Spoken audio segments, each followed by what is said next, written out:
चलिए जी, बिस्मिल्लाह करें। जी चलिए जुबैर भाई माशाल्लाह। रिजवान, सबसे पहले तो रमज़ान मुबारक आपको। रमज़ान की फजीलतें आप पर और हम सब पर भारी और सारी हों। सवाल ये है कि क्या एक्सपेक्टेशंस हैं, टूर होने जा रहा है और जाहिर है कि 3 वनडे इंटरनेशनल है, बड़ी चेंजिंग आई है, यंगस्टर्स भी हैं, कॉम्बिनेशन है, ओवरऑल थोड़ा सा बताइए। बिस्मिल्लाहिर्रहमानिर्रहीम। देखिए जी, नज़र आने में हमें लगता है कि ये बांग्लादेश की सीरीज़ थोड़ी सी हमें अक्सर देखते हैं कि बाकी कंट्रीज़ के हिसाब से थोड़ा हल्का लेते हैं। हमारी सारी जो या वाइब्स जो लगी हुई कि यार बांग्लादेश है थोड़ी सी कम होगी, मगर जब भी हमने बांग्लादेश को देखा है कि वो अपने मुल्क में किसी भी बड़ी बड़ी टीमों को टफ टाइम देते हैं। वो इतना आसान नहीं है, हमेशा से चैलेंजिंग रहा है बांग्लादेश, क्योंकि उनकी कंडीशन उनको फेवर करती है। और मगर बहरहाल काफ़ी एक्सपीरियंस हमारे जो टीम के प्लेयर्स हैं, सीनियर्स, वो स्टिल मौजूद है जो वहाँ पे काफ़ी खेले हुए हैं। और इंशाल्लाह उम्मीद है कि एक अपना जो एक्सपीरियंस है जो हमारे साथ यंगस्टर भी है स्क्वाड में, उसके साथ शेयर करेंगे। उम्मीद है रिजल्ट बेहतर होगा इंशाल्लाह। अच्छा रिजवान, इस वक्त ओडीआई टीम में अगर देखा जाए तो ऐसा लगता है कि T20 की परफॉर्मेंस पर बहुत सारे लड़कों को बाइज किया गया है, जिसमें बाबर आजम है और दूसरे भी खिलाड़ी हैं। क्या समझते हैं फॉर्मेट मिक्सिंग कहीं ना कहीं हॉन्ट करता है पाकिस्तान टीम की परफॉर्मेंसेस को, कि एक फॉर्मेट में बुरी परफॉर्मेंस होती है तो दूसरे फॉर्मेट से भी बाहर कर दिया जाता है? देखिए जी, आपका सवाल वैलिड है। आपके जहन में कुछ भी आ सकता है, मेरे ख्याल से हमारी कौम के जहन में भी आ सकता है कि यार अब अगर T20 की परफॉर्मेंस से ओडीआई से प्लेयर बाहर है। मगर मेरे ख्याल से अगर इसका जवाब आपको बेस्ट सिलेक्शन कमेटी दे सकती है कि उनके किस सोच पे इन्होंने ये चीज़ें करके दी हुई है। क्योंकि अगर मैं आपको जवाब दूंगा तो मेरे ख्याल से मुझे मीटिंग्स का नहीं पता, मैं सिलेक्शन कमेटी के दौरान नहीं बैठा था। हाँ, मैं वहाँ होता ज़रूर, मैं डिस्कशन में जो बात थी तो मैं आपको बता देता कि ये डिस्कस हुआ है, क्योंकि उनकी आगे की प्लानिंग क्या है, उनको रेस्ट देना है, उनको ड्रॉप किया है, मुझे इस बारे में कोई भी इल्म नहीं है। बेस्ट जवाब आपको सिलेक्शन कमेटी इसके बारे में दे सकती है। कप्तानी के बारे में हर दफ़ा बात होती है, किसी टूर्नामेंट का एहतराम हो या कोई वर्ल्ड कप की चीज़ एहतराम हो, कितना चैलेंजिंग हो जाता है। सलमान अली आगा के ऊपर बड़ी बातें हो रही थी कि वो कप्तानी करनी पाए। क्या वाकई पाकिस्तान टीम की कप्तानी करना इतना मुश्किल है और जब कप्तानी कर लेते हैं तो उसके बाद उंगलियां भी उठती हैं? देखिए जी, पाकिस्तान टीम की कप्तानी उस पर तो कुछ कह नहीं सकते कि मुश्किल आसान है। मगर ये एक बात ज़रूर है कि हमें समझना चाहिए चीज़ कि डिफ़िकल्ट चीज़ें हमारे मुल्क में आसान नहीं है।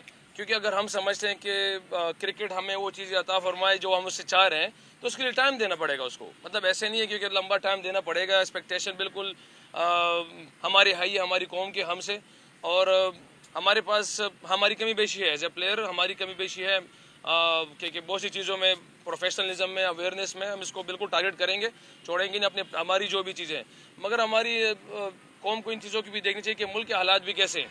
उस हालात में भी अगर आप देखें बाहर से भी कोई प्लेयर आते हैं ना, कोई भी स्टाफ होता है, तो यकीन करे वो अल्फाज कहता है कि यार पाकिस्तान के प्लेयर सबसे बहादुर प्लेयर है, वो ये कहते हैं। ठीक है, हम रिजल्ट उस तरह दे नहीं पा रहे हैं, मगर हमारी जितनी भी चीज़ें ना, हमारे इर्द गिर्द घूमने वाली चीज़ें, क्योंकि वो जब इनको देखती हैं सुनते हैं तो बिल्कुल सरप्राइज हो जाते हैं।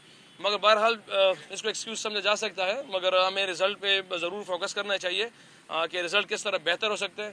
इसके लिए हम भी खुद भी अभी तक ढूंढ में ही हैं कि किस तरह हम रिजल्ट दे सकते हैं पाकिस्तान को। मगर बहरहाल हम हमारी हाथ में मेहनत और एफर्ट ही है। रिजवान जी बताइएगा कि जब टीम बनती, आप कप्तान भी रह चुके हैं, जब टीम बनती है या प्लेइंग 11 फाइनल होती है तो हेड कोच के साथ कप्तान का कितना किरदार होता है? तो क्या आप समझते हैं कि हमारी टीम बड़ी टीमों के खिलाफ जो है थोड़ा प्रेशर ले लेती है, हम जीता हुआ मैच हार जाते हैं? देखिए जी, कप्तान का तो रोल होता ही होता है, नहीं होता तो मैं समझता हूँ कि वो कप्तान तो नहीं होना चाहिए। बहरहाल मैं ये कह सकता हूँ, क्योंकि अगर सिलेक्शन कमेटी कप्तान की नहीं मानती, हेड कोच कप्तान की नहीं मानती, क्योंकि कप्तान ने अंदर ही लड़ाना है, तो कप्तान के जहन में होगा कि यार मैंने लास्ट ओवर किससे कराना है, डेथ ऑफ पावर प्ले, सारी चीज़ें उसके जहन में होती है। अगर वो कप्तान के बगैर एक काम करेंगे तो मुझे नहीं पता वो कैसे चलेगा। बहरहाल उसका तो मैं जवाब नहीं दे सकता कि हुआ भी है पास्ट में।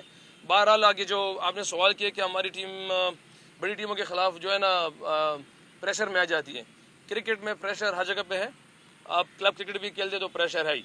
और यही वो एक जगह है जो मैंने शुरू में कहा कि अवेयरनेस और प्रोफेशनलिज्म, जिनमें बाकी टीमें हमसे बहुत आगे, जिनमें हम बाकी टीमें दुनिया की जो जिन टीमों को हम देख रहे हैं समझ रहे हैं हमसे बहुत आगे, कि इसके की मोमेंट पे हमारे हमसे आके हमसे ना वो मोमेंट वो जीत जाते हैं। और अगर आप देख लो इसमें से अगर एसोसिएट कंट्रीज़ वो जो फिर एशियन कंट्रीज़ के सामने आते हैं तो वहाँ पे वो की मोमेंट लूज़ कर जाते हैं। तो इतना इसका मतलब है कि हमारी उस चीज़ें उनसे फिर इस लिहाज से बेहतर है, मगर बाकी की टीमों की चीज़ें हमारी इस लिहाज से बेहतर है। क्रिकेट भी एक जॉब की तरह ही प्रोफेशनल स्पोर्ट्स है और हर जॉब में ये होता है कि अगर आप अच्छा करते हो तो रिवॉर्ड मिलता है और बुरा करते हो तो रिवॉर्ड नहीं मिलता। रिसेंटली इस तरीके की बात हुई है, आप क्या समझते हैं बीइंग अ क्रिकेटर कि ये इस तरीके से होना चाहिए कि रिवॉर्ड मिलता है जब अच्छे कॉन्ट्रैक्ट मिलते हैं तो उसी तरीके से पैसे भी कटने चाहिए या उस पर जुर्माना या कोई भी उसकी सज़ा होनी चाहिए एक खिलाड़ी को, किसी भी प्रोफेशनल को अच्छा और बुरा करने पर? देखिए जी, अभी तक ये मुझे कितने लोगों ने भी कहा है और ये प्लेयरों से भी पूछा है, मगर अभी तक कोई हकीकत इसमें सामने नहीं आई। अगर पीसीबी इसको ऑफिशियली बयान करता कि यार कोई 50 लाख जुर्माना है, मैनेजमेंट को जुर्माना है, तो इस पर मैं अब जवाब दे सकता था। मगर अगर कोई ऑफिशियली कोई चीज़ आई ही नहीं है और जिन जिन्होंने भी न्यूज़ लगाई है तो उसको तो मैं यही कह सकता हूँ कि यार उसके लिए मेरे जहन में बुरे ख्याल उसके लिहाज से कि यार उसने कैसे इस बात को शो कराया कि अभी तक ऑफिशियली कोई चीज़ है ही नहीं इसमें। ये बता दें कि विकेट कीपिंग के हवाले से बड़ी बातें चल रही है पाकिस्तान में और कौन से नाम जेर गौर हैं और जो नाम सामने आ रहे हैं उससे काफ़ी तनकीद भी सुननी पड़ रही है। तो आप भी एज ए विकेट कीपर हैं और इसकी बागडोर संभाल रहे हैं आप, तो क्या कहते हैं कौन से ऐसे यंगस्टर जो सामने हैं बेहतर हैं जो इसकी बागडोर संभाल रहे हैं? कीपर्स तो अभी टीम में हमारे साथ जब गाजी है और बाकी आपने पास में देखा हो काफ़ी कीपर्स परफॉर्म कर रहे हैं, मगर बहरहाल ये अच्छा है कि जितने भी चीज़ नीचे से आएंगे सामने तो हमारे पाकिस्तान को शायद वो चीज़ें मिल जाए जिसकी ढूंढ लगी हुई है। अभी तक हम मतलब हमें थोड़ी जगहों पे वो सेटल डाउन नहीं हो पा रहे कि कौन कौन सी जगह कहाँ पे है, मगर अभी जैसे अभी लड़का गाजी है, इसने परफॉर्म किया है, प्लेयर ऑफ द टूर्नामेंट बना है सबके सामने, तो बहरहाल हर एक की अपनी अपनी राय होती है किसी के हवाले से भी। Thank you thank you ji.